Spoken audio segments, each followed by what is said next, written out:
I'm Jeff. This is my Genesis Coupe 2010 2.0 Turbo. Got it about 2 years ago. The reason why I got it is because at that time I was trying to look for a front engine rear-wheel drive 2-door 4-seater. That's fairly new. So that really ends up being either this or the G35.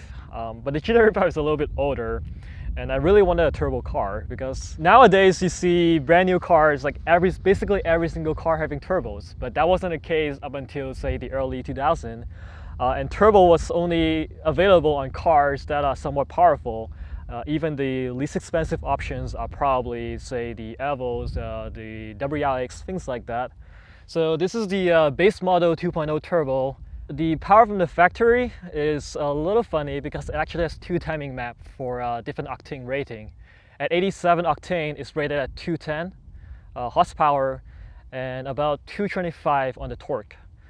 With a 91 octane, it's about 223 and same torque to about 225. The engine has a little fun fact to it. I think it's called the World Alliance engine. It's a joint between Hyundai, Mitsubishi, and Chrysler, with most of the engineering on the block done by Hyundai. And then each manufacturer take the engine block, the blueprints, and have their own version of it. So you will see like the Evo X having the same basic blueprints, but they do have minor details difference in block design and different turbos, things like that. My car has an aluminum block and with a turbo on the factory pushing about 1 bar. I believe that's about 14 psi. With the tune, roughly, I'm getting about a 35 to 40 horsepower to the wheel gain. That is shown on some data logging I have done before the tune and after the tune. So took it to the track and it came with an open diff. That was the first thing I noticed that wasn't very good in the car. I would take corners, like right before a straightaway, I would put throttle onto the car and the wheel would just keep slipping. Anytime if the car oversteer, any throttle input, the car wouldn't respond to it. So I realized I really needed the LSD. So I ended up getting a 2013 Plus LSD into the car for a fairly reasonable price. That has a different final drive ratio and it actually makes the car feel slower in acceleration. So after that, I wanted a tune. So this now got a stage 1 tune on it, a can tune. So this car is, as you can tell, pretty stock. It's my daily driver for say 80 to 90% of the time. With the rest of the 10% being spirited driving in roads like this one here, Sierra, and track time. Alright, so the first thing you notice when you get in the car is that this is a big car. It is definitely not a FRS BRZ sized car. This is more along the lines of a Mustang, Camaro, maybe even a Challenger. Maybe not the Challenger, but closer to the Mustang in terms of you don't sit that low, and you know, even when you're standing outside the car, you can tell it's more designed as a luxury GT coupe versus a pure lightweight sports car like the FRS and BRZ. I think I saw a comparison from, what was it, Con Driver? The dimension is really close to a Mustang in terms of length and width. Okay. Yeah, and definitely in the same size range as a G37, G35s. So I know that Hyundai was kind of, or their CEO stated that the purpose of this car was to create something with a similar driving dynamic to an Infiniti G35 or G37, but obviously at a much lower price point. So it kind of attracts the younger crowd that wants kind of that G35, G37, you know, good power, FR layout, with a back seat overall package, but without having to spend the money for that Infiniti badge. But in terms of, you know, the seating position, everything, it's not bad considering the car is so big.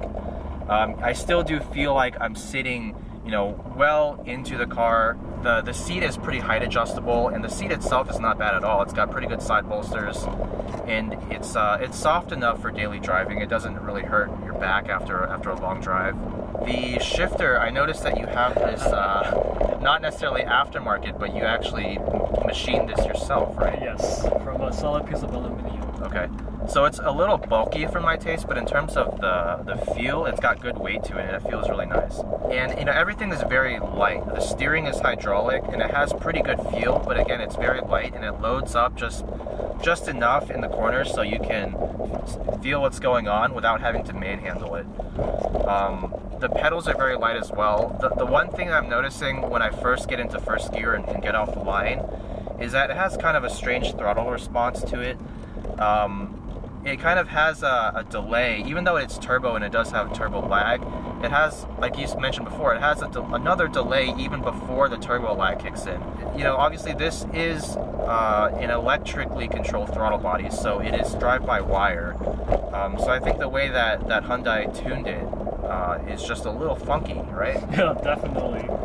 I mean, if you get a tune, there is an option for you to get one-on-one. So the amount of throttle you press is same as the amount of throttle opening on the engine.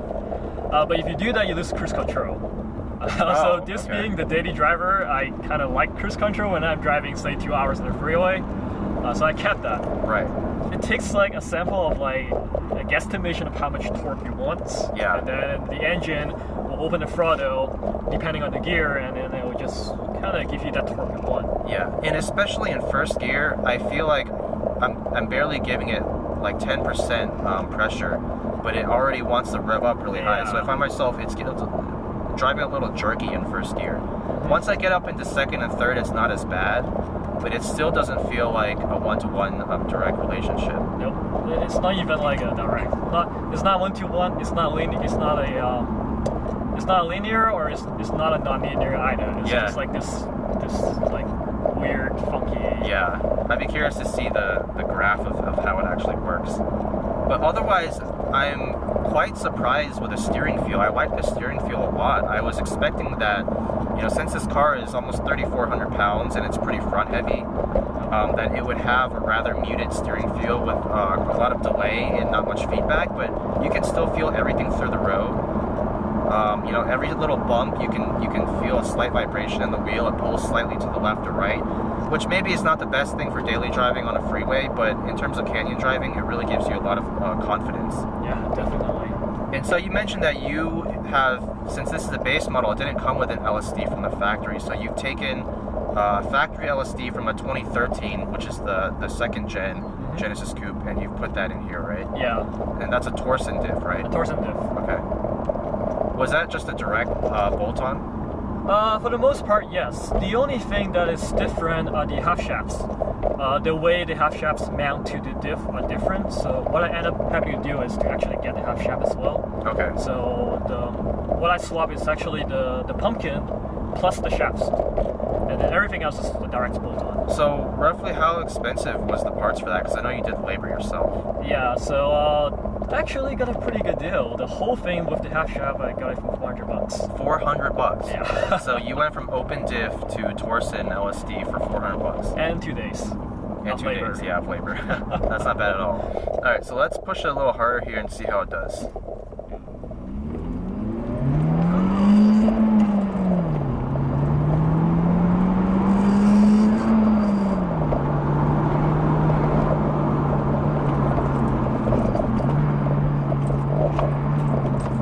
Throttle response is still a little spiky.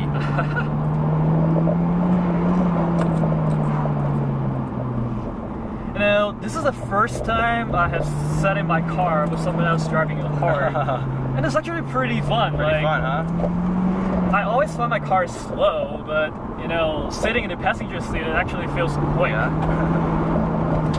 Like there is definitely that push. You can definitely tell it's a turbo.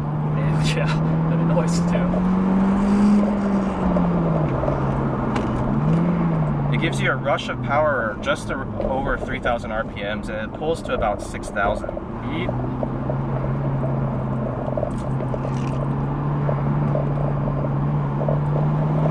So I will say that at speed, the steering doesn't feel as good as it does at low speed. I would say it feels a little bit too light and disconnected.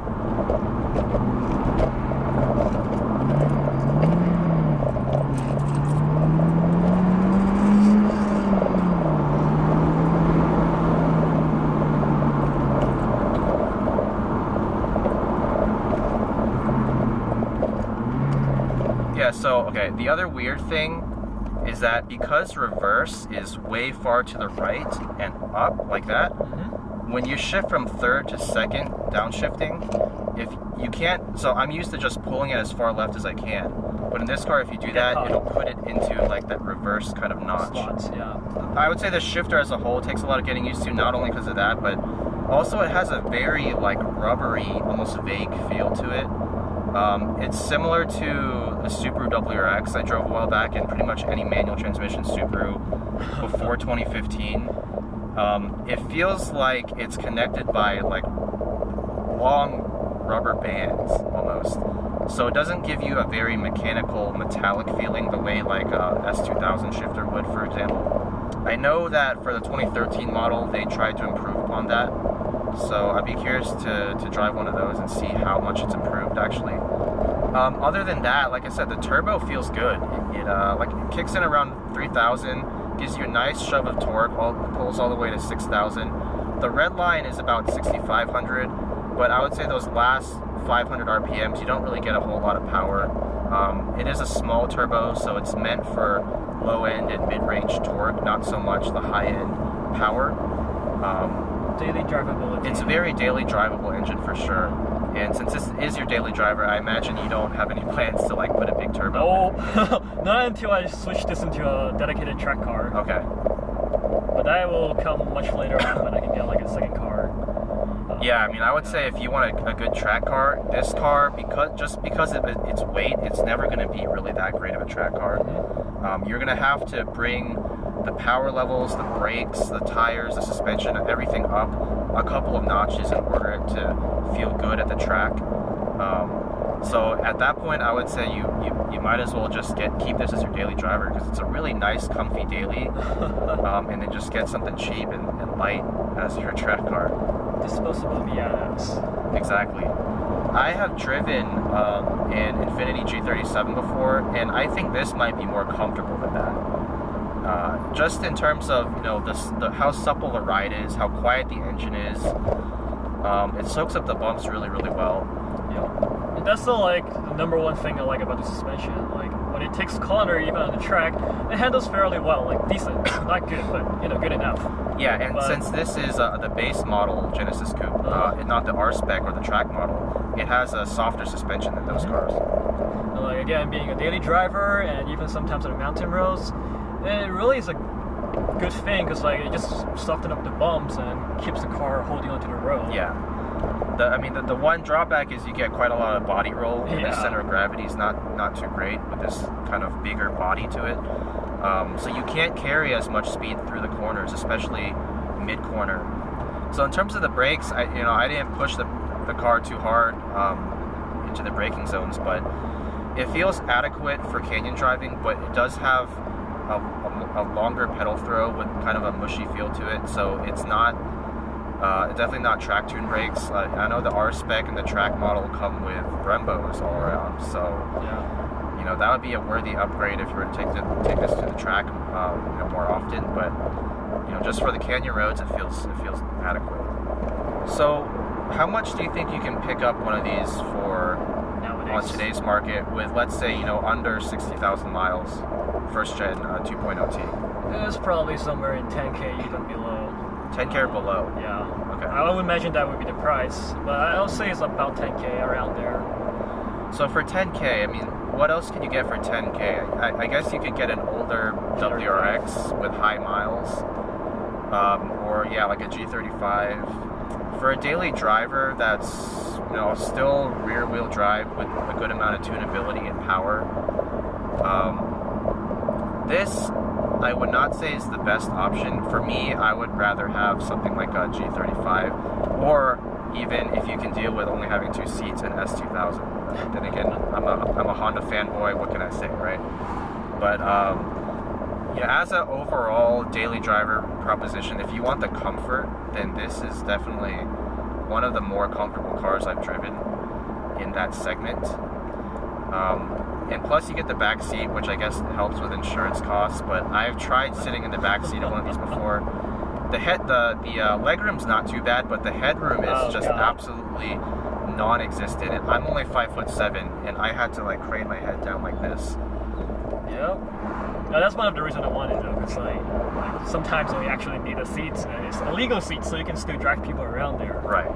But not for too long. Yeah, not for more than like 30 minutes tops. Yeah. So do you have any other plans for this car in the future, or you just want to keep it kind of mostly stock and just daily drivable? Well, the plan is when I have the money to get like a second car, this is going to a track car.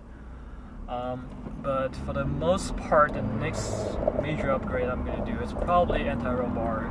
I do find the balance a little off. I would rather have like a softer suspension in the back, because wheel drive, it has a tendency to oversteer to begin with.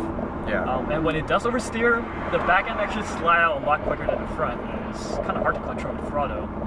So I actually want a little bit more grip in the back, so when it does slide out, I have like more control in the back. Okay, that makes sense. Yeah, because I mean, wheel drive car, and the tractive force is in the back, so you have a tendency to oversteer when you're on the front to begin with. Yeah, I think this car might even need more rear grip than some other cars because of the throttle response. It's kind of wacky. Like when you take your foot off the throttle, while the turbo is spooled up, it'll actually hang the throttle RPMs in the same position for like maybe a second before it drops down. It does have the ramping issue. Yeah. So it makes it very difficult to modulate the throttle input while you're like mid corner. I would be very curious to test drive a G35 or a G37, one of the 2010-ish models that's similar to this one, just to see how it compares. Obviously, it's a more upscale car. I would expect it, you know, to feel more expensive, but in terms of just the pure driving qualities, I'd be curious to see how that feels. So overall, what do I think about this car? I think as a sports car, it doesn't live up to the expectation. For example, like that car right there, I'd much rather have an FRS in the winding roads. It's much lighter. Car, the engine's more controllable, more rev happy. The driver inputs are all more direct. But then again, that car actually has quite a stiff suspension, and everything else in that kind of segment, like the S2000, it's gonna not be as comfortable as this. So everything's a trade-off, right? I mean, to me, this car is like the by the book definition of a GT car. Yeah, definitely, it's more of a GT car. So if you're buying this thinking you're going to get a sports car, you're not. That's not what you're going to get. Even with the R-Spec, I think that car, while it does have some more, you know, track-oriented parts to it, it's still overall it's going to feel like a Genesis Coupe. And the other cars to consider in this price point or this segment would be the Mustang, maybe the V6 Mustang, the previous Gen 1, the one that made around like 300 horsepower or so, or a Camaro V6 or a G35, something along those lines. I think when this car was brand new in 2010, it was like, what, 25,000 or something like that? Yeah, something like that. Out the door was like 30K probably around. Really? I don't know. Like, I didn't buy this car brand new. Okay. So. I think the base model was like in the low to mid 20s. So I think if you really think about what else was out there at that time, that was a GT car, like for 25K, I mean, you're pretty much stuck with like what, an Altima Coupe or an Accord Coupe, right? Yeah, and so like front wheel drive. Yeah. And that's like the biggest requirement for me. Yeah. So if you think about it in context, you know, this car actually makes a lot of sense, and it makes a very good case for itself. It's just people have a tendency to compare it with cars that's not what's designed for. That are either much more focused sports cars or just in a price point that's way above this one. Yep. I mean, usually I've seen the reviews being compared to the G's and the FRS. Yeah. I think the closest competition is actually the Mustang at that time. The Mustang V6, I would say, yeah. Same price point, you know, or similar price point. I think this might actually be a little bit cheaper than that one, right? It was, and at that generations, it was running a. It doesn't even have independent rear suspension, but this car do. Right. So that being a bigger advantage on the handling of the car. Definitely. So yeah, thanks again, Jeff, for letting me drive your car. No problem. I got to test out a few new little interviewing, I guess, techniques. Very impromptu techniques that I had to pull out from nowhere, basically, because the parking lot that we usually film at for the intro was completely packed today. I guess because it's Valentine's Day, and so we had to improvise on that. But otherwise, yeah, you know, I like the car for what it is. It's a very comfortable GT car, and then when you add the fact that it's rear-wheel drive, you can get it with an LSD turbo. You can tune it stick shift, you know, everything. I would say it's pretty decent at everything, but it's not a master of any one thing. So, you know, it's kind of changed my opinion on the car. I used to think, just on paper, it wasn't a good comparison against anything else that I would buy myself. But again, this car is, if you only have one car, it makes a lot more sense than something like an FRS. So thanks again, guys, for watching my video. If you like my video, please comment and subscribe to my channel, and I'll see you guys next time.